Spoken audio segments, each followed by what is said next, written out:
বহু বছর আগেকার কথা। জঙ্গলে এক নাগিনী সুখে শান্তিতে বসবাস করত।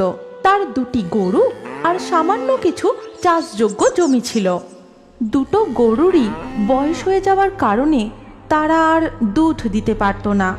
সেই জন্য ওই সামান্য জমিতেই নাগিনী চাষবাস করে তার দিন যাপন করত। নাগিনীর দুটো গরু তাকে চাষের কাজে সাহায্য করত, কিন্তু খুব একটা ফসল না হওয়ার কারণে তারা তিনজনেই খুব একটা পেট ভরে খেতে পেত না। এই কারণে নাগিনী সবসময় খুব মন খারাপ করে থাকত। আমাকে ক্ষমা করে দাও গো মাতারা, আমি তোমাদের দুজনকে ঠিক করে খেতে পর্যন্ত দিতে পারি না। তোমরা চাইলে আমাকে ছেড়ে চলেও যেতে পারো। আমরা তোমাকে ছেড়ে কোথাও যাব না, এটা তো আমাদেরও বাড়ি। কাল থেকেই ধান চাষ করার তোড়জোড় শুরু করে দিতে হবে। এবছর প্রকৃতি দেবী আমাদের সাহায্য অবশ্যই করবে। পরের দিন দুটো গরু মিলে পুরো জমিতে ভালো করে লাঙল দিয়ে জমিটাকে একেবারে ধান চাষের উপযুক্ত করে ফেলে। আরে তো দারুণ ব্যাপার! জমি দেখে মনে হচ্ছে যে এই বছরই সব থেকে ভালো ফসল হবে। তিনজনই খুব খুশি হয়, কিন্তু তাদের এই খুশিতে কারোর যেন নজর লেগে যায়। হঠাৎ করে সন্ধে থেকে প্রচণ্ড বৃষ্টি শুরু হয়ে যায়। এত প্রচণ্ড বৃষ্টি এর আগে কখনো কেউই দেখেনি। সারা রাত মুষলধারে বৃষ্টি হতে থাকে। ঘরে বসে নাগিনী আর গোয়াল ঘরে দুটো গরু খুব ভয় পেয়ে যায়। তখন তাদের তিনজনেরই জমির কথা একদমই মনে থাকে না। পরের দিন সকালবেলা আবহাওয়া মোটামুটি পরিষ্কার হয়ে যায়। তারপর নাগিনী ধানের বীজ নিয়ে জমির দিকে যায়, আর সেখানে গিয়ে সে চমকে যায়, কারণ সেখানে জমির এতটুকু চিহ্ন মাত্র দেখা যাচ্ছিল না। সেখানে জল জমে একটা বড় জলাশয় তৈরি হয়ে গিয়েছিল। হায় রে, আমার সর্বনাশ হয়ে গেল, আমার যে সব শেষ হয়ে গেল। আমি কার কি ক্ষতি করেছিলাম? আমি এত বড় শাস্তি কেন পেলাম? এবার আমি কি করব? নাগিনীকে এইভাবে কাঁদতে দেখে প্রকৃতি দেবী মায়ের মন তার জন্য ব্যাকুল হয়ে ওঠে। তখন তিনি নাগিনীর সামনে প্রকট হয়ে বলেন, কি হয়েছে নাগিনী, তুমি এইভাবে কাঁদছো কেন? আমি প্রকৃতি দেবী। বলো নাগিনী, তোমার এত দুঃখ কষ্ট কিসের? প্রকৃতি দেবী মা, তুমি কি আমার উপর রেগে আছো?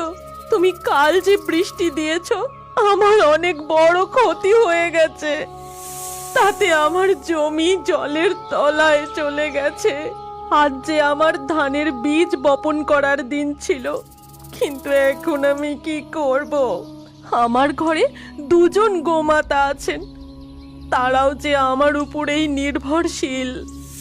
এখন আমি বাড়ি ফিরে গিয়ে তাদের দুজনকে কি বলবো? এবার আমি কি করব প্রকৃতি দেবী মা? এই কথা বলে নাগিনী ডুকরে কেঁদে ওঠে। তার এই ভেঙে পড়া কান্না দেখে প্রকৃতি দেবীর তার উপর দয়া হয়। শান্ত হও নাগিনী, প্রকৃতির এই নিয়মের কাছে আমিও যে অপারগ। কিন্তু যদি আমার কারণেই তোমার এত ক্ষতি হয়ে থাকে, তাহলে তোমাকে উদ্ধার আমিই করব। এই কথা বলে প্রকৃতি দেবী মা নাগিনীকে একটি সোনালী মাছ উপহার দেন। দেখো, তোমার জমি এখন জলাশয়ে পরিণত হয়েছে। যতক্ষণ না পর্যন্ত এই জল শুকিয়ে যাচ্ছে, যতক্ষণ না পর্যন্ত তুমি আবার চাষ করতে পারছো, ততদিন পর্যন্ত এই জলাশয়ের মাছ বিক্রি করেই না হয় তোমরা সংসার চালিও। কিন্তু এই একটা মাছ নিয়ে আমি কি করব? চিন্তা করো না, আমার উপর ভরসা রাখো নাগিনী, সব ঠিক হয়ে যাবে। ঠিক আছে প্রকৃতি দেবী মা, যেমনটি আপনি বলবেন।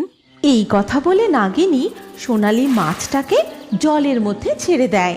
তারপর প্রকৃতি দেবীকে প্রণাম করে বাড়ি ফিরে আসে। বাড়ি ফিরে সে তার গরু দুটিকে সমস্ত কথা খুলে বলে। তারপরে তিনজনে মিলে পরের দিনের অপেক্ষা করতে থাকে। আর সকাল হতেই নাগিনী দৌড়তে দৌড়তে সেই জলাশয়ের কাছে গিয়ে উপস্থিত হয়। সেখানে শুধু সোনালি মাছ নয়, সেখানে ছিল অনেক রকমের মাছ। আর এটা দেখে নাগিনী আনন্দে নেচে ওঠে। আরে, প্রকৃতি দেবীর মায়ের আশীর্বাদ ফলে গেছে, এবার এবার আমার আর কোনো কষ্ট থাকবে না। তারপর নাগিনী ওই জলাশয় থেকে অনেক মাছ ধরে বাজারে বিক্রি করার জন্য যায়। তার কাছে নানা রকমের টাটকা টাটকা মাছ থাকার জন্য সবাই তার কাছ থেকেই মাছ কিনতে থাকে। আর এটা দেখে ওখানকার পুরনো মাছ বিক্রেতা জ্যাকি শিয়াল তার খুব রাগ হতে থাকে। জানি না বাবা, নাগিন এতগুলো মাছ কোথা থেকে যে পেলো। যদি রোজ রোজ এরকমটা চলতেই থাকে তাহলে তো আমার থেকে আর কেউ মাছই কিনবে না। আমায় দেখছি এর ওপর নজর রাখতে হবে, তবেই আমি নাগিনীর মাছের রহস্যটা বুঝতে পারবো। জ্যাকি শিয়াল তারপর থেকে নাগিনীর উপর নজর রাখতে শুরু করে। পরের দিন সকালবেলা যখন নাগিনী সেই জলাশয় থেকে মাছ ধরছিল, সেটা জ্যাকি শিয়াল লুকিয়ে দেখে ফেলে। আচ্ছা, এই ব্যাপার। আমাকেও তাহলে এই পুকুর থেকে মাছ চুরি করে বাজারে গিয়ে বিক্রি করতে হবে দেখছি। তাহলে আমার কাছেও সবাই কিনতে আসবে, তাজা তাজা নানা রকমের মাছ থাকবে। চাইলে তো ওই নাগিনী আমাকে মাছ কখনোই দেবে না, তাহলে চুরি ঠিক আছে। নাগিনী সেখান থেকে মাছ ধরে নিয়ে চলে যাবার পর জ্যাকি শিয়াল ওই জলাশয়ের পাশে আসে। আর এত মাছ দেখে জ্যাকি শিয়ালের বোধবুদ্ধি হারিয়েই যায়, আর টপাটপ করে অনেক মাছ ধরতে থাকে। তারপর সে জলাশয়ের মধ্যে সোনালী মাছটাকে দেখতে পায়। আরে, কত সুন্দর মাছ! এটা তো আমার খুব পছন্দ হয়েছে। আমি এই মাছটাকে বিক্রি করব না, একে নিয়ে গিয়ে আমি বাড়িতে পুষবো। এই কথা বলে সে যখন সোনালী মাছটাকে নিজের হাতে নেয়, ঠিক তখনই সেই সোনালী মাছটা তার হাত থেকে অদৃশ্য হয়ে যায়। আরে, এই মাছটা আবার কোথায় গেল? এক্ষুনি তো আমার হাতেই ছিল। তখন সেখানে প্রকৃতি দেবী মা স্বয়ং প্রকট হন। ওই মাছ খুঁজলেও তুমি কোথাও পাবে না, কারণ ওটা আমার আশীর্বাদ ছিল, আর ওটা শুধু নাগিনীর জন্যই ছিল। তুমি চুরি করতে গিয়েছিলে, তুমি কিভাবে আমার আশীর্বাদ পেতে পারো? আমাকে ক্ষমা করে দিন প্রকৃতি দেবী। লোভের বশে আমি অন্ধ হয়ে গিয়েছিলাম। আমার ভুল শোধরানোর জন্য আমাকে কি করতে হবে আপনি আদেশ করুন। দেখো, এটা আসলে কোনো জলাশয়ই নয়, এটা একটা চাষযোগ্য জমি। অতিরিক্ত বৃষ্টিতে এটা জলাশয়ে পরিণত হয়েছিল। এখন এটার জল কমে গেছে। তুমি এখানে ধানের বীজ বুনে নাগিনকে সাহায্য করবে, তারপরেই আমি তোমাকে ক্ষমা করব। ঠিক আছে প্রকৃতি দেবী, আমি আপনার কথা মতো তাই করছি। এই কথা বলে জ্যাকি শিয়াল সেই জলাশয়ের দিকে দেখে, কিন্তু সেখানে আর জলাশয়ের চিহ্নই ছিল না, কেননা জল শুকিয়ে গিয়ে জমি দেখা যাচ্ছিল।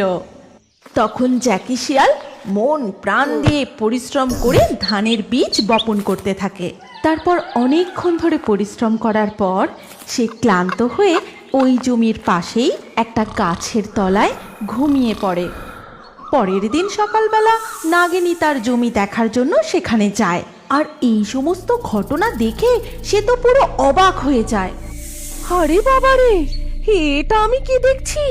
এখান থেকে জলাশয় কোথায় গেল? আমার জমিতে এত ফসল, এইসব কোত্থেকে হলো? আমার তো কিছুই মাথায় ঢুকছে না। নাগিনীর গলার আওয়াজে জ্যাকি শিয়ালের ঘুম ভেঙে যায়।